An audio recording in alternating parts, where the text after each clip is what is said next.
ici très bien. À quel moment l'homme commence à sentir la paix? J'ai entendu ta voix dans les jardins et j'ai eu peur parce que je suis nu. Bien-aimé, laisse-moi nous dire. Parce qu'aujourd'hui, la voix de Dieu fait peur à certaines personnes. La voix de Dieu, ici, je parle de la parole. La voix de Dieu, certaines personnes leur font peur.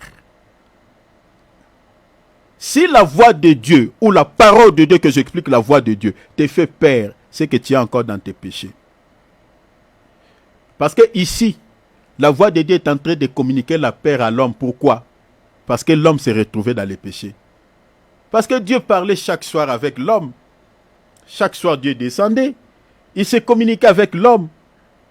Mais du moment où l'homme, le péché s'est retrouvé en lui, dans son cœur, quand il attend la voix de Dieu, ça lui communique la paix. Comme aujourd'hui, un jour, je parlais sur l'eschatologie, sur les événements du temps de la fin, ce qui va se dérouler dans ce monde après le départ de l'église. Et il y avait une hissère là à côté qui me disait, ah évangéliste, moi quand tu prêches de tels enseignements, moi ça me fait peur, ça me communique la paix. Je dis ça te communique la paix parce que tu es encore dans tes péchés. Pour un chrétien qui est déjà sauvé d'ailleurs, la Bible dit quoi? Que l'esprit et l'époux disaient, viens. Moi tel que je suis là, en tout cas, s'il y a des gens qui souhaitent que le Seigneur vienne nous chercher, c'est moi. S'il y a des gens qui souhaitent que Jésus vienne même aujourd'hui nous chercher, c'est moi. Un vrai chrétien ne peut que souhaiter que le Seigneur vienne nous chercher. Parce qu'avec le monde auquel nous vivons, mes bien-aimés, avec toutes ces saletés que nous avons aujourd'hui dans le monde, tous ces soucis que nous avons avec ce monde, la montée des Illuminati, la montée de la sorcellerie, et vous voyez que les enfants sont devenus indociles. On ne sait plus qui est grand frère, qui est petit frère. On ne sait plus qui est papa, qui est maman. Avec le monde que nous avons aujourd'hui, qui a pas mal de désordre. Et il y a certaines personnes, voilà, qui veulent que, voilà, continuons comme ça, continuons à vivre comme ça. Bon.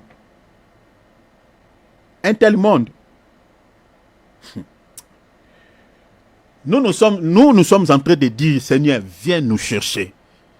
Et qu'il abandonne ce monde entre la main de l'Antichrist. Et puis c'est tout. Comme ça, le Seigneur va restaurer le nouveau monde. Et puis nous allons descendre pour vivre dans un monde où il y aura la paix, où le Seigneur Jésus qui sera l'unique roi. Et puis c'est tout. Qu'on finisse avec toutes ces élections de bidons, voilà, que nous avons dans nos nations, avec toutes ces corruptions, voilà. Donc voilà, on ne sait pas. Si la voix de Dieu, la parole de Dieu te communique la paix, vérifie bien dans ta vie ce que tu es dans les péchés. Ici, l'homme, lorsqu'il a entendu la voix, Dieu est en train de dire, Adam, où es-tu? La Bible dit, Adam s'est senti la paix. Or, la parole de Dieu nous communique la foi, nous communique pas la paix. La Bible dit, la foi vient de ce que l'on entend. Est-ce que vous voyez cela? La parole de Dieu, quand on entend la parole, ça nous donne la foi. Mais si la parole de Dieu, au lieu de te communiquer la foi, ça commence à te communiquer la peur, vérifie bien ta vie. Peut-être tu es dans l'impudicité, tu es dans la sorcellerie, tu es dans l'occultisme, soit tu es dans la magie, tu es dans quoi? Dans les mensonges, tout ce que vous connaissez comme péché. Maintenant, regarde. L'homme dit, j'ai entendu ta voix et j'ai eu peur. Maintenant, il dit quoi? Je me suis caché. Vous savez ce que certaines personnes font, comme Adam. Donc lorsqu'il attend la parole de Dieu prêchée, on martèle sur l'impudicité, on martèle sur la sanctification, on martèle sur le péché. On dit, ma chère, mon frère, si tu n'abandonnes pas l'impudicité et que tu meurs aujourd'hui, tu iras en enfer. Dieu te regarde avec un air colérique. Là, il commence à trembler, il dit, moi je suis dans... Au lieu de se repentir, parce qu'il y a d'autres personnes, quand la parole de Dieu est prêchée, ils ont souvent tendance d'avoir de mauvaises culpabilités. Parce que dans la Bible, nous avons la bonne culpabilité et la mauvaise culpabilité. Regardez Pierre et Judas Iscariote. Judas, après avoir reconnu qu'il avait mal agi, au lieu d'avoir une bonne culpabilité, c'est-à-dire aller se repentir, lui, il a tout ce qu'il avait trouvé mieux d'aller se pendre. Ça, c'est la mauvaise culpabilité. Il y a certaines personnes, quand on parle sur le péché, on parle sur des actes que lui pose. Au lieu d'avoir une bonne culpabilité, de se repentir, de demander de l'aide auprès de Dieu, lui, il retourne encore dans le monde entre les mains de Satan. pour se faire tuer encore. Mais soit comme Pierre, lorsque le coq a chanté 3 fois, il a renié le Seigneur, Pierre s'est repenti. Regardez Adam ici, il a entendu la voix, au lieu de se présenter devant Dieu, hé papa, moi je suis tombé, oh pitié papa, j'ai mangé l'arbre dont tu nous avais défendu de manger, oh, au lieu de se... Non, ce qu'il avait fait quoi? Il a souhaité d'aller se cacher. C'est l'attitude de certains chrétiens. Là où on martèle sur le péché, là où on prêche la vérité, ils ne veulent pas. Ils veulent aller dans les églises où il n'y a pas la voix. Quand je parle il n'y a pas la voix, c'est-à-dire il n'y a pas la parole.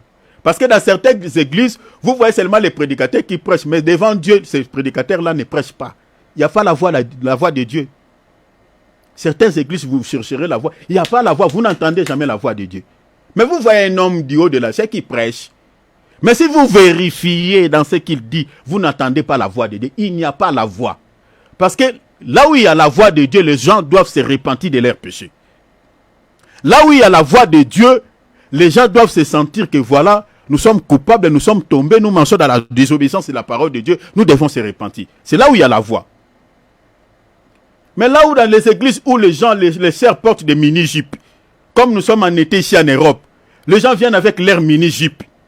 Les gens viennent avec, ne veulent pas se repentir de leurs péchés. Les gens gardent de leur sorcellerie. Les sorciers sont là dans ces églises, ils se sentent à l'aise. Ils sont, il n'y a rien qui les culpabilise. Les gens sont dans les mensonges, dans la haine, dans l'amertume, dans tous ces péchés que vous connaissez dans ce monde. Et ils viennent dans les églises, il y a certains même qui sont des diacres, qui sont des anciens, certains qui sont des pasteurs, voilà. Mais une telle église, il n'y a pas la voix.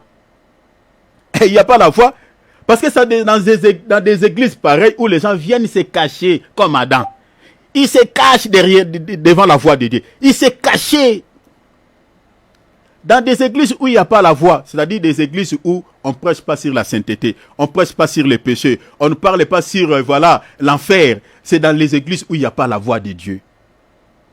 Parce qu'il n'y a rien qui communique la culpabilité dans l'esprit des enfants de Dieu qui vivent dans le péché. Mais là où il y a la voix de Dieu, comme ici, Dieu a parlé, Adam, où es-tu?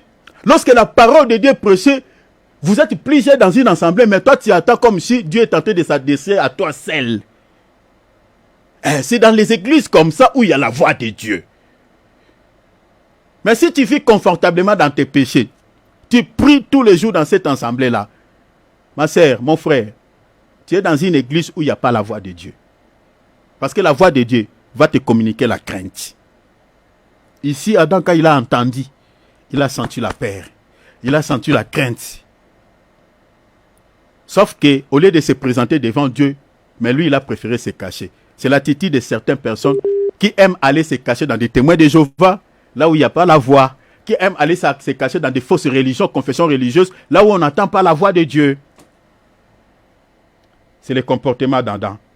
Mais Hébreux 3, 7, 8, la Bible dit, si vous entendez sa voix, n'endurcissez pas votre cœur. Je suis en train de dire à quelqu'un cet après-midi, si tu entends la voix de Dieu et que cette voix te retrouve dans la désobéissance de la parole de Dieu, tu as mangé l'arbre de la connaissance du bien et du mal, c'est-à-dire tu as désobéi à Dieu, tu as désobéi à la parole de Dieu. Ma sœur, mon frère, tout ce que tu peux faire, n'endurcis pas ton cœur, mais répands-toi. La Bible dit dans Hébreux 3, 7, 8, si vous entendez sa voix, n'endurcissez pas votre cœur.